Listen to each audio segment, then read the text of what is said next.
What's the first thing that comes to mind when you see this loading screen right here? Is it hope?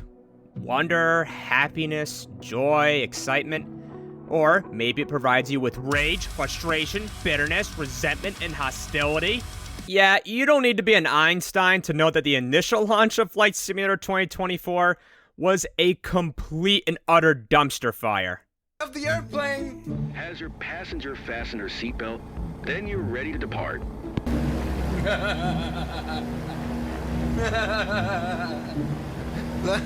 We're in the back seat? Yeah, wing walker! I feel like I'm on the top of the world. No, you're on the top of the wing, lady! Are we going? Oh wait, no, this one's doing a wheelie. Wait, it's moving. Wait, what? What is happening to the... What? What? That's not how that works. Microsoft Flight Sim 2024 launched last night, and we spent 5 hours looking at a load screen. I will admit, the jump from 3% to 7% was probably one of the most thrilling load bar experiences of my life, and then the accelerated jump from 10% to 97% was actually one of the most joyous occasions I've ever experienced whilst loading a game. So, well done Microsoft for producing the most tense and exciting load bar experiences anyone could have playing a video game. The game just flat out didn't work on launch day. Now, I myself was able to get in and play for a little bit, but after I quit the game, I got stuck with this now infamous loading screen. Luckily, the game was fixed within about a day or two, and most people were able to connect, along with yours truly. The problem, weirdly, wasn't the servers, it was this thing called the CDN, or Content Delivery Network, and it apparently had over 100 billion requests on launch day. $100 billion! But if you think the problems ended at just the launch of Flight Simulator 2024, well, then you'd be wrong! You can debatably just rename this game as Microsoft Bug Simulator.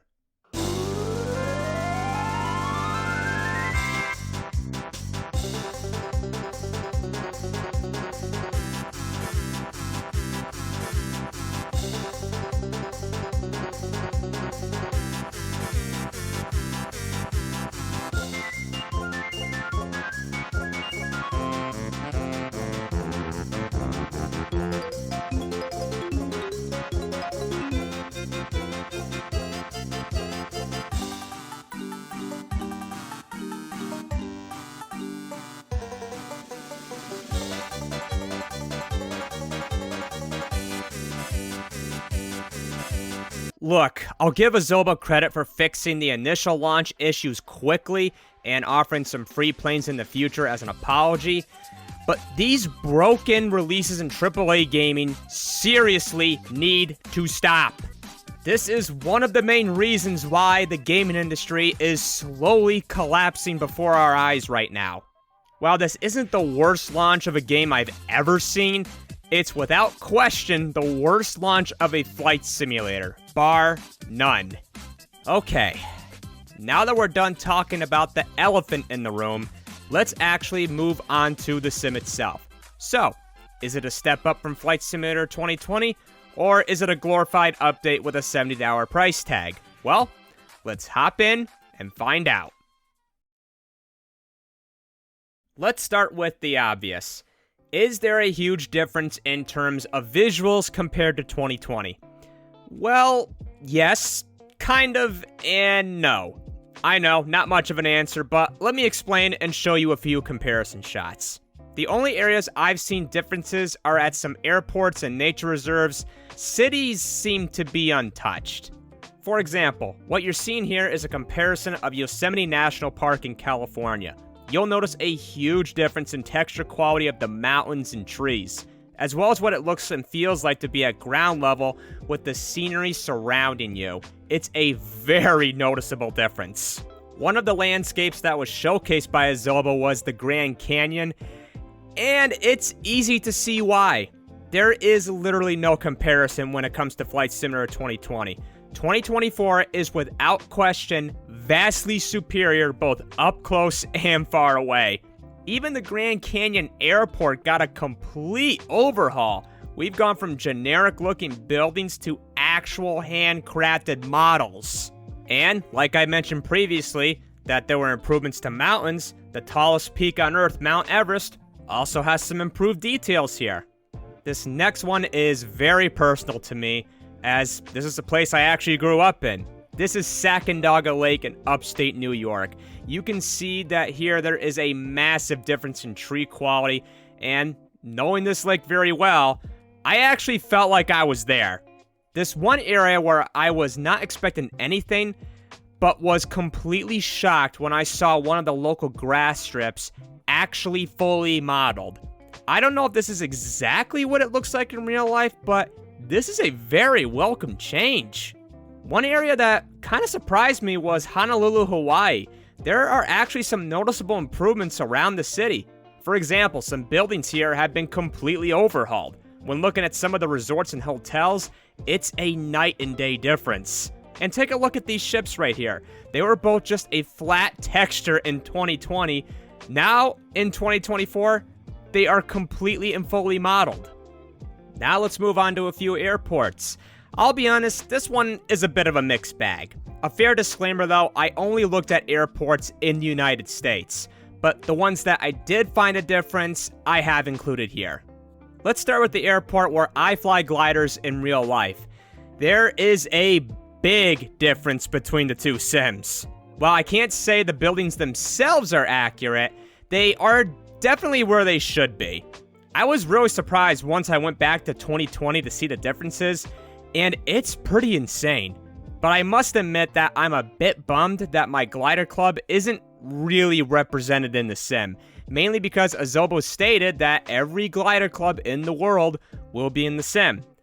But I don't know why there couldn't have been at least some glider trailers at the area where I fly my gliders. That would have been a nice addition, since I saw one at that airport I showed you at Sacandaga Lake just a little bit ago. Maybe a future update or mods will be able to help represent this better. The next airport is one that is very near and dear to me because, well, it's the one I fly out of whenever I go on vacation or have to travel far. This is Albany International, and looking at some of the screenshots here, there are a few differences in terms of the main airport entrance and some buildings. While they aren't as dramatic as, say, the one I showed previously, it is nice to see a bit of an upgrade. Lastly, let's take a look at one of the most famous airports in the world, and that's Kennedy International. One thing you'll notice is the control tower has been increased in height and given a few more details. But the main thing I noticed, and I believe goes for the majority of the airports, is the lighting at night. It is vastly improved from 2020 and far more immersive when you're on the ground. However, I did notice 2 parking garages have been completely removed. Now, I don't know if this is because they don't exist anymore, or if Azobo had to get rid of them so they can improve the airport and other areas for optimization reasons. One of the main highlights leading up to The Sims release was Azobo talking about improvements to performance. And this is something that I was really looking forward to, since FS 2020 left a little bit to be desired at times. This was also one of the reasons Azobo went to a cloud-based client.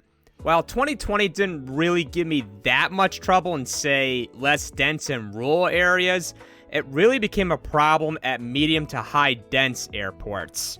Now, I'll admit I don't have a high-end PC, and I'll show you my specs here for reference, so I guess there's only so much I can do there.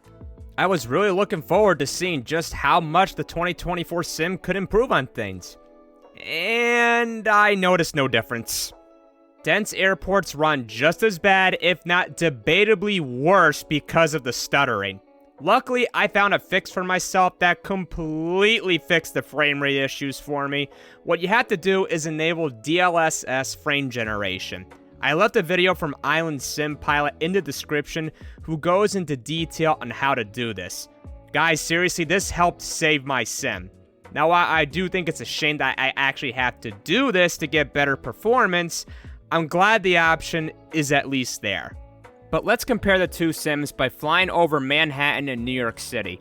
Just so you know, I have practically the same exact graphical settings for both sims without DLSS frame generation enabled, and surprisingly, Flight Simulator 2020 has far better performance in terms of overall frame rate.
Another part of performance where Azobo said they made improvements is load and install times.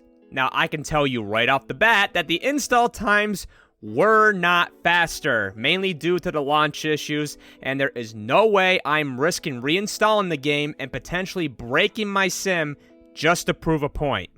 Now, in terms of load times, well, when it comes to loading into the sim, I'd argue it's potentially worse since one of the patches that came out recently when comparing it to 2020. And you know what's funny? Is that the patch actually said it optimized load times. Tom, if irony were made of strawberries, we'd all be drinking a lot of smoothies right now. Anyways, as you can see right here, you'll be waiting what feels like the equivalent of a layover flight. Unfortunately, it doesn't improve from there. There is virtually no difference in loading times whatsoever. I tested the load times for 3 different airports: Kennedy International, a high-density airport; Albany International, a medium-dense airport; and Plateau Sky Ranch at Sacandaga Lake, a small rural airport.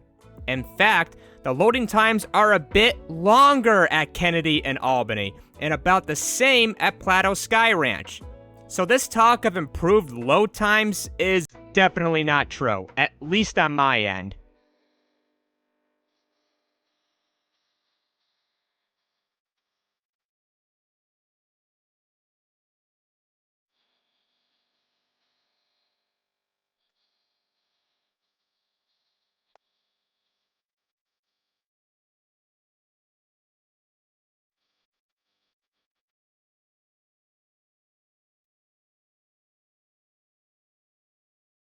Well, now that we covered the visuals and performance, let's move on to some of the new features introduced in 2024.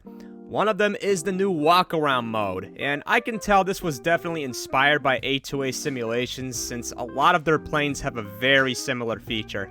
But the only time the walk-arounds are really necessary is just to remove the chocks, pitot, and static covers, mainly in free flight and career mode.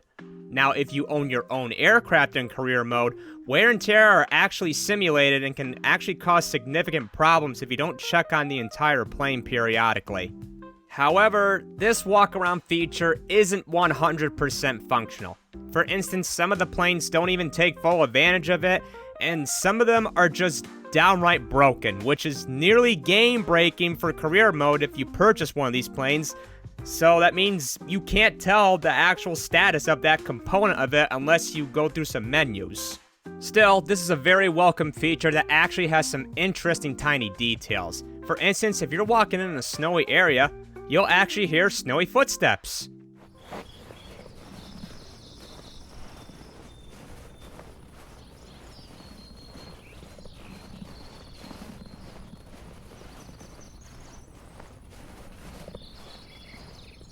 Plus, it just looks awesome to be able to walk around a nature reserve. Feels very tranquil.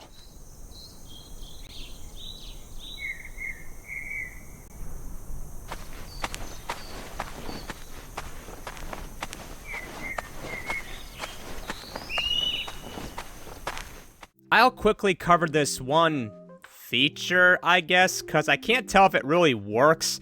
and that's being able to transfer over your 2020 planes to 2024. I didn't really have a lot of third-party aircraft and really only one plane in the marketplace.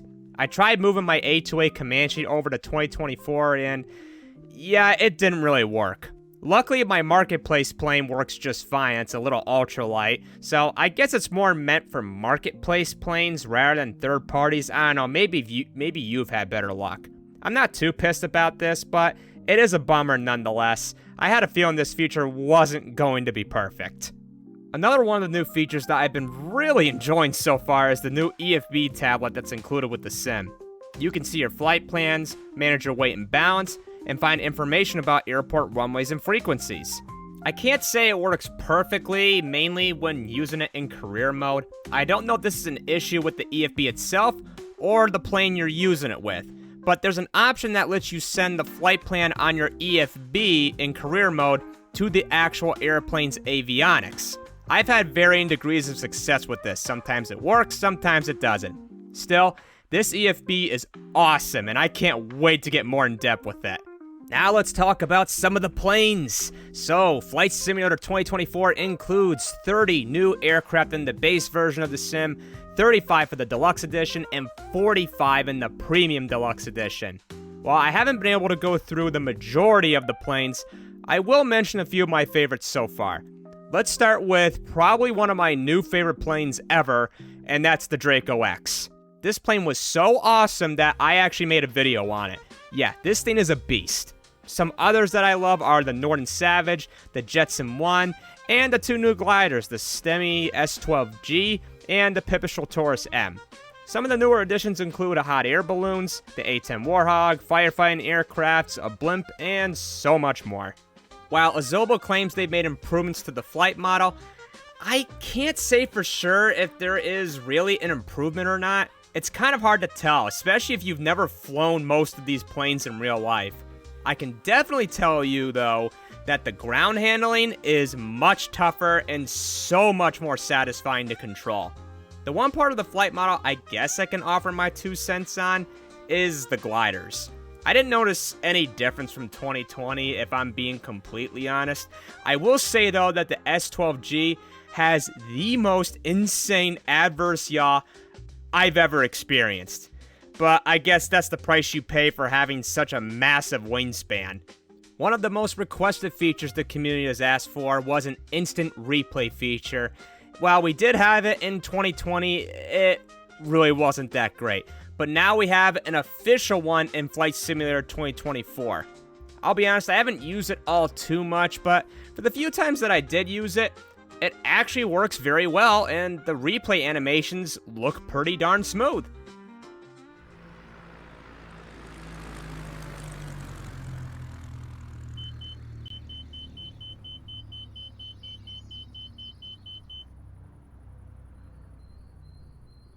The one thing that does kind of suck, but I could see how this would be kind of hard to implement without kind of breaking things, is that you unfortunately can't use this in career mode. Again, I kind of get why, but I can see why some people would be bummed about that. And finally, the one feature that was being touted from the start for Flight Simulator 2024 is the new career mode.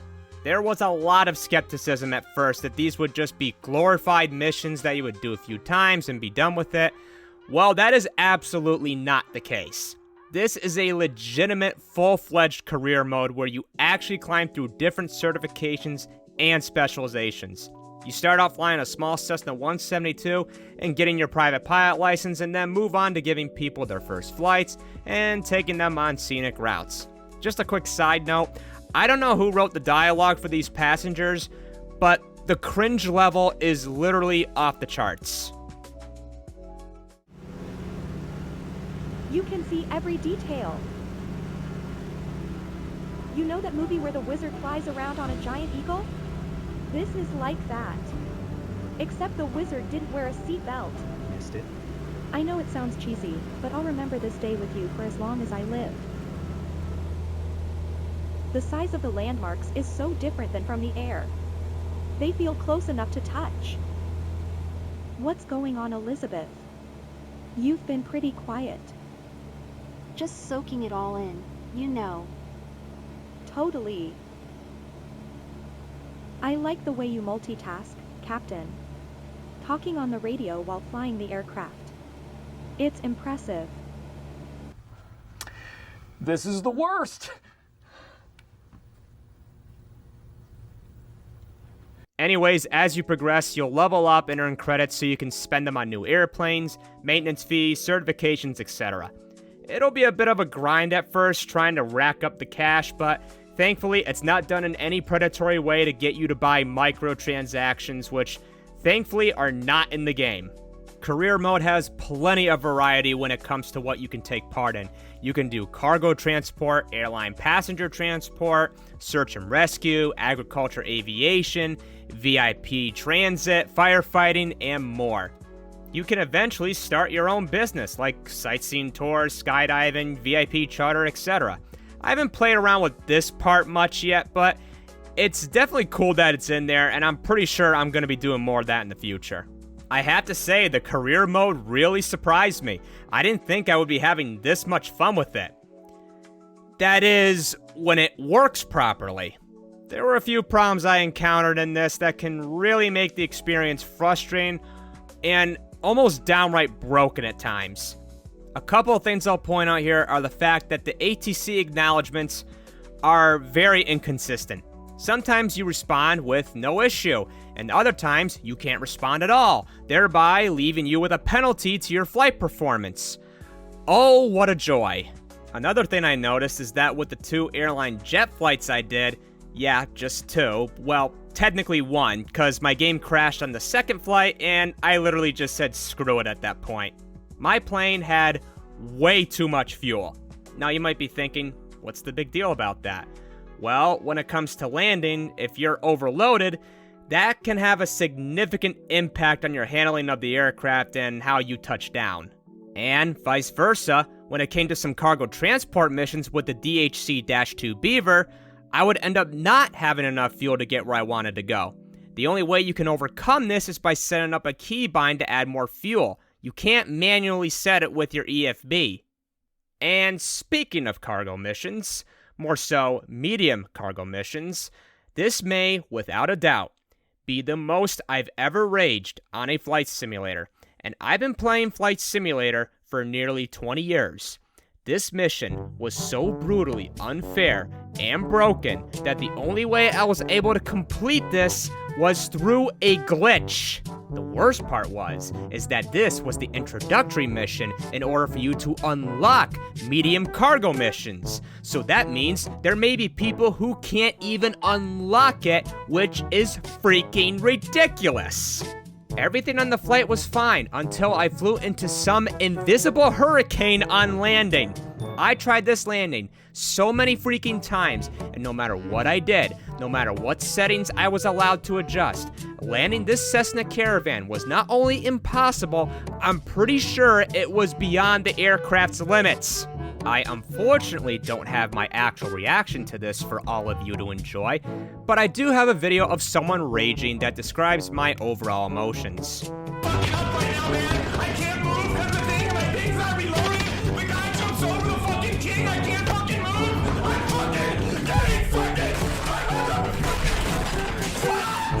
This mission is flat out broken and needs to be fixed. Or, better yet, it should have been working at release. Kind of like the rest of the game. Alright, calm down, take a breather, have a drink, chill for a sec. Besides the clear frustrations I've had, I've also had a lot of fun with this. One of the things I love about career mode is that it lets you see so many unique locations you never would have known about.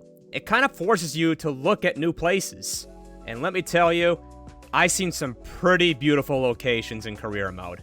Career mode also really does put your piloting skills to the test. For me, I personally love flying the agriculture aviation missions, cause you gotta make such quick and dangerous maneuvers while flying close to the ground. I just love it, it's so satisfying. This mode has insane potential to get even better with updates. I can't wait to see what Azobo adds to this. Also, one thing I wanted to mention is, for some reason, the heavy airliner certification is coming at a later date. Okay. I mean, that was shown off in the trailers. Kind of weird, but still, I'm sure we're in for some really awesome stuff in the future. Just a little frustrated by that. So, now the age-old question. Is Microsoft Flight Simulator 2024 worth buying? It pains me to say this. No, not right now. Wow, another AAA game not worth buying at or even nearly 2 months after launch? That's shocking. Well, I'm pretty confident Azoba will get this game in a more acceptable state.